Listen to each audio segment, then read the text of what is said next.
Washington Capitals have some major guys to consider going into unrestricted free agency, guys like Mike Green, guys like Joe Ward, Eric Fair. Neil, I'll start with you on this one. Another collapse by this team. Should fans still be optimistic going into next year? It depends on what they do in the offseason. Yeah. It's tough to say. I mean, there's a lot of question marks, starting with who's going to be the top right wing for this team. Yeah. Is that person even on the roster? Personally, I think it is in Burakovsky. But you know, the words coming out of the general manager yesterday suggested that it might not be. Yeah. So if you have Burakovsky and Tom Wilson, who may, because they want to move Tom Wilson up, if they're your right wing guys. Yeah. What does that mean for Troy Brouwer? I mean, he's not a bottom 9 type guy, bottom 6 type guy, I should say. Yeah. So maybe you shop him. So that, it really depends on what they do in the offseason.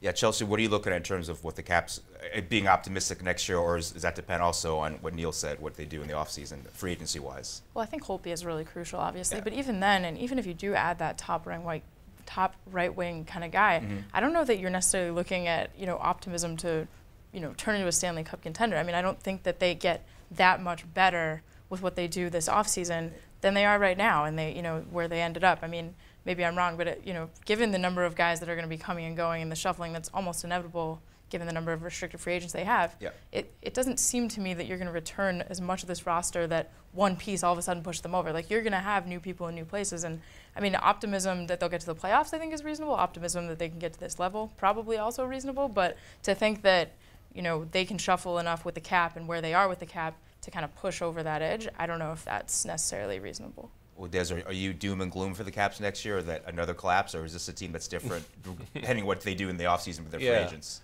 No, I think Caps fans should be optimistic. I mean, it looks like a good team, and you'd rather root for a good team than a bad one, right? I mean, there's always reason for optimism. Once your team gets in the playoffs, especially the NHL playoffs, which really seem like a bit of a crapshoot, they can win. And you know, I'd much rather root for a team like I root for the Knicks. You know, like, they're terrible. Like, I'd much rather root for a team that's good. They appear to have a good coach. They have a top-notch player in Ovi. They have young talent, as he said, in Burakovsky and Kuznetsov. And if they bring Holtby back, they really have the pieces to be a playoff team. And once you're in the playoffs, even if you're the Caps, good things can happen. Well, even though they're the only team that's blown two leads by 2 games in series. I mean, you know, teams are chokers right up to the point until they get it done. I mean, the Colts and you know, Peyton Manning couldn't get it done with the Colts, and then they won the Super Bowl one year. You know, you just need to get in the playoffs. You need to give yourself those chances to have that magical run. And okay, it may not happen, but you should be optimistic that it could. Well, Neil, you wrote something about this, about Ovechkin. There's been talk of, or some fans want him gone. And you say that he's part of the solution. Can you talk about that a little bit? Yeah, I mean, he's the best scorer of our generation. People, they lose their mind. I don't get it. Yeah. I mean, this team without him is not good. Okay, so. And you can't replace him. A lot of people say, well, you get other players. And you, draft picks or whatever. You know, 2 25-goal scorers is not the same as a 50-goal scorer, because you don't game plan around 2 25-goal scorers. So it's easier for the opposing team to spread out the defense and to defend other lines differently. But with Ovechkin, everybody's focused on him, even strengthened on the power play.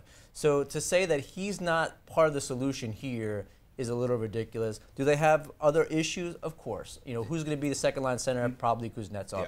How much better does he get? How much are they going to have to spend for Holtby and Johansson, who both are going to get some pretty big raises? You know, where are they going to find the money to get that right wing? Because that's probably not going to be available in free agency. That's a trade. So who do they give up there? Well, if they let Mike Green go, that might free up. But Holtby is going to make. Holtby should make in excess of $5 million. So all the money that you're getting back from Green's contract, you're going to have to probably give to Holtby at least a large part of it. So it's not as much as, well, Green's gone, so there's money left over. Between Green leaving and Johansson's raise, which should probably be $3 to $4 million, and Holtby, which should be up to $5 to $6 million, that money's already gone. Well, Chelsea's Holtby the priority here. I mean, he was great in the regular season, fantastic in the playoffs. Got to be a guy you need in goal going into the season to be confident that you can get back to this level. Right. No, I think absolutely. I mean, I think you saw Holtby stand on his head throughout the playoffs, and they didn't necessarily, you know, they kind of played around it and maybe didn't need him to every game, but there were games where he was the reason they were even in it. So, and you see what Lundqvist is doing, carrying the Rangers as far as he has. Absolutely. So I think seeing a goalie that has proven he's capable of that, I think you have to kind of lock that down, because they're hard to come by.